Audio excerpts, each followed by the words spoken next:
800 miles southwest of New York City, a proposed Islamic center is tearing a community apart. Residents of Murfreesboro, Tennessee, divided over the 52,000 square foot facility, are mega mosques threatening Americans' way of life. Joining us from Memphis is Ben Ferguson. He's a syndicated talk show host. And from D.C., Ibrahim Hooper of the Council on American Islamic Relations. Mr. Hooper, you heard that discussion before. Let's see what's going on here. There's this very small town, about 100,000 people in the town of Murfreesboro saying, we don't want a mosque here. What's your response to that? Well, I would say it's not the majority of the people there. There's a few vocal individuals and groups and a couple of politicians who sought to exploit the situation for their own political gain in the primaries locally there. You had this Luann, I forget what her name is, saying that this wouldn't be Zelnick, that's it, Luann Zelnick, saying that this wouldn't be a mosque, it would be an obvious Islamic training center promoting the dreaded Sharia law and all of that. I mean, it's all nonsense, but if people don't know about Islam and Muslims and don't interact with ordinary Muslims during their daily lives, you know, people are vulnerable to believing this kind of bilge water. Well, go ahead, Ben. You want to tell us what people in Tennessee are thinking, feeling? I think people in Tennessee, first of all, there was more outrage than what he was trying to downplay. You had the largest county commission meeting in the history of Murfreesboro over any issue over this one.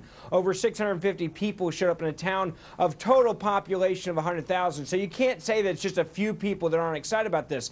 The biggest issue, though, is the size of it. Over 54,000 square foot facility with a school, pool, a mosque, and everything else you could ask for in a small town of 100,000 people. Now, they don't have I'll give you an example of the very often. I'll give you an example of the disinformation of this kind of thing. 52,000 square feet. Yeah, could that be that it includes a cemetery, athletic courts, all of those kinds of things? We're not talking about a 52,000 I'll go back to my main point. I've looked at the plan, sir. There was a counter rally. Like one at a time, guys. Go ahead, Ben. Go. Yeah, it's not. I love how he's trying to act like we're now somehow protesting a graveyard, which, by the way, has not been brought up by them.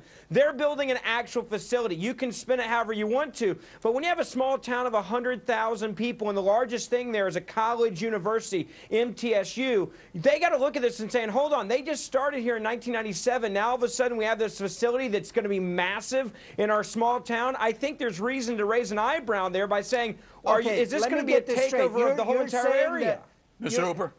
Let's get the facts straight. You're telling me that there's going to be a 52,000 square foot building on this site? Because you know that's not the case. No, let me make it very clear, okay? I'm gonna make it very clear for you. I'm saying their facility, where their gate is, and where the name is, and all that's encompassed there is going to be 52,000+ square foot. Hang on, you two. Hang on, guys. Hang on.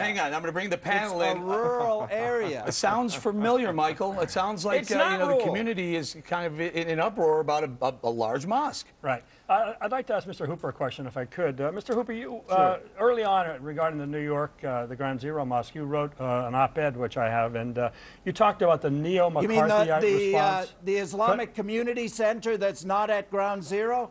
Could I finish, please? And you talked about the neo-McCarthyite response, the hysterical, over-the-top. At that, since then, of course, many Democrats have also come out and opposed the location. What do you say to them? Are they also neo-McCarthyites and hysterical? No, when you get to be a politician, often it doesn't require tremendous backbone. You tend to go with the wind, and if the wind is to the right and anti-Muslim, and you see that you'll lose votes or support if you don't jump on that bandwagon, you're going to get I'll tell you, you know what? Ben, hold on for a second. I want to ask Mr. Hooper something here. If the sentiment, if 70 or 65 or 70% of Americans just want you to move the mosque a little bit, just move, not saying don't practice, don't pray, don't have a mosque. If they just want to move it maybe, I don't know, a couple of blocks away from Ground Zero, since it's very, very close to Ground Zero. Is that a bad thing to ask? Let me ask you a question. Would you give up any of your constitutional rights based on majority vote? Why do you have a question? No, You sir. don't have a No, question, sir. But Norm. I didn't. I also didn't fly an airplane into a building and kill 3,000 people. That's it. There were radical Islamists that did. Muslims, Eric, Muslims are entitled. Nobody is suggesting. Let me say this. Hold on, guys. Hold on, guys. Hold on. Go ahead, Jeff. Let's clarify this. No one is suggesting. Mr. Hooper, please, hold on. Go ahead, No one Jeff. is suggesting, Eric, that Muslims are not entitled to religious freedom. But at the same time, we as a country, let's get real controversial here. We should not be in the business of celebrating Islam. I want somebody to go and show me a place in the world where this is not some kind of radical ideology of hate. Where is this a religion of love? Where is this? Amen. Where is this some kind of religion? Well, let's, Mr. Hooper, go ahead. Malaysia, Indonesia, Hold on. the Philippines, India, you know, I can take you to many different countries and you can see I'll go back Muslims to the mosque living at in Ground peace Zero and freedom. Where is it not anti-Western? Look at the mosque. Look at the mosque at Ground Zero for 1 second. What about building this No mosque is mosque going and to no be Ground about, Zero, but otherwise go ahead. Let me finish.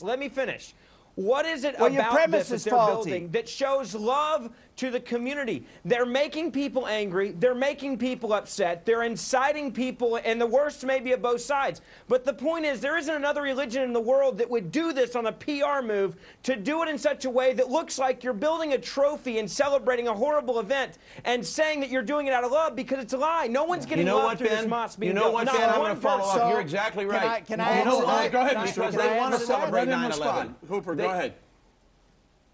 Well, you know, many people, perhaps a majority of people back in the 50s and 60s were opposed to desegregation. Do you think that because the majority of people were in favor of segregation, that should have been maintained? Mr. Hooper, I don't know how you can relate that to segregation or desegregation. Go ahead, Jack.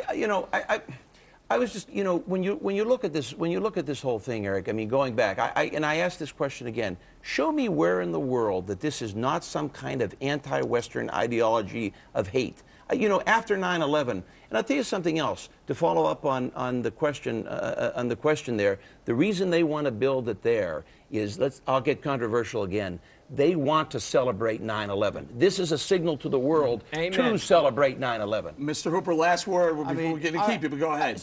So it's your position that Islam is evil, shouldn't be allowed in America, Muslims are a fifth column. Is that your position? No, but that's not what I said. I said it's radical. It is an increasingly radical and radicalized and dangerous ideology. We're going to have to leave it there, Ben Ferguson. We're going to say thank you to you. The Imam is touring the Middle East, but is it really a fun